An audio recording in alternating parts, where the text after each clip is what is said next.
दोस्तों, इस जीवन में आप कितने कर्म कुकर्म सब कर रहे हैं, लेकिन आपने कभी भगवान का नाम नहीं लिया, भगवान के प्रति आपने सच्ची श्रद्धा नहीं रखी। तो अभी से आप, जब आपका इतना उम्र बीत गया, अभी से अगर आप भगवान का नाम लेंगे तब पर भी अच्छा है। तो इसलिए बोलते हैं सर ना, जब ही जागो तभी सवेरा। इस पर एक प्रस्तुति सर, मनुष्य ने अपने शरीर को ऐसा उलझाया है कि इसकी सेवा में जीवन बीत गया। किसी संत के चरणों में सेवा तो करते कैसे, अपने शरीर की सेवा कर रहे हैं। चित्त तो कुसंगत में लगा दिया। इस जगत में भरे दृश्य बनते रहे, भूल से भी एक बार भगवान का स्वरूप आपने देखा नहीं। कुसंगत में ही टाइम निकाल दिया पूरा। ऐसा मोह माया में आसक्त हुआ मानव कि एक दिन पाप का ही चिंतन करता है, रात दिन वो पाप का चिंतन करता है। शुभ कर्मों का तो उसे ध्यान ही नहीं आता, रात दिन पाप का ही चिंतन करता है। शुभ कर्म का उसे ध्यान ही नहीं आता। बुद्धि ऐसे लोभ में लिपटी हुई है, मानव की बुद्धि ऐसे लोभ में लिपटी हुई है, किसी दीन की सहायता तो करना दूर, किसी महापुरुष को भी कुछ दान करने का भी विचार नहीं आता। किसी महापुरुष को भी दान करने का विचार नहीं आता मनुष्य को। कोई सामने से निकलता है तो आंखें तुरंत उस दूसरी ओर घूम जाती हैं।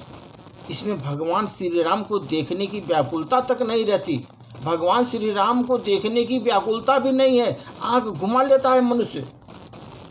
मनुष्य की जीभ हिलती है तो दूसरे की निंदा ही करता है, निंदा करता रहता है दूसरों की। कोई तीसरे का निंदा करे तो कान खड़े हो जाते हैं। लेकिन न तो जीभ ही भगवान का नाम जपती है, न कानों को ही भगवान की कथा सुनने को मिलती है। एक कान और जीभ दोनों है। एक तो जीभ हिलती है, दूसरे की निंदा करती है। तीसरा है कान, निंदा से कान खड़े हो जाते हैं, कोई निंदा करता है तो ये जो कान और जो कान है और जीभ है, इससे जो है भगवान का नाम भी नहीं जप पाते, न भगवान का श्रवण भी कर पाते हैं कथा की। इस समय मनुष्य के इंद्रियों में बल नहीं रहा, पर काम का बंधन है कि बढ़ता ही जा रहा है। शिथिल हो गया आदमी, वृद्धावस्था में गया, शिथिल हो गया, इंद्रियां काम नहीं कर रही हैं, लेकिन काम का बंधन बढ़ता ही जा रहा है। भांत भांत के खट्टा मीठा कड़वा तीखा न खाने योग्य भोजन खाते खाते उम्र ढल गई, पर गुरु जी का जूठा प्रसाद भी एक बार मुंह में नहीं लिया उसने। भगवान का प्रसाद भी एक बार मुंह में नहीं लिया। कुकर्म तो छूटते ही नहीं मनुष्य के, संयम होता ही नहीं। व्यर्थ में वाद विवाद में दिन कब बीत जाता है उसको ही मालूम नहीं पड़ता। दिन भर वाद विवाद कुकर्मों में ही उसका दिन व्यतीत होता है। हल्की सी अगर उसको खरोच लग जाए तो क्रोध का ज्वालामुखी फूट जाता है, बहुत बड़ा क्रोधी हो जाता है। छोटी सी अगर उसका नुकसान हो जाए, हाथ छाती पीटने लगते हैं, रत्ती भर भी धैर्य नहीं। थोड़ा पर नुकसान हुआ छाती पीटने लगेंगे, उनको रत्ती पर धैर्य नहीं है। जरा सा अपमान सहने की शक्ति नहीं है उनमें। किसी इच्छा में कोई अड़चन पड़ी, दांत किटकिटाने लगते हैं। थोड़ा सा किसी चीज़ में उनको अड़चन आ गई तो दांत किटकिटाने लगते हैं, मुट्ठियाँ खींच लेते हैं, आँख से अंगारे और मुंह से कुवचन निकलने लगते हैं, गाली गलौज करने लगते हैं। पर एक बात है, बहुत बड़ी बात है, आज सबके दृष्टि में आ गया।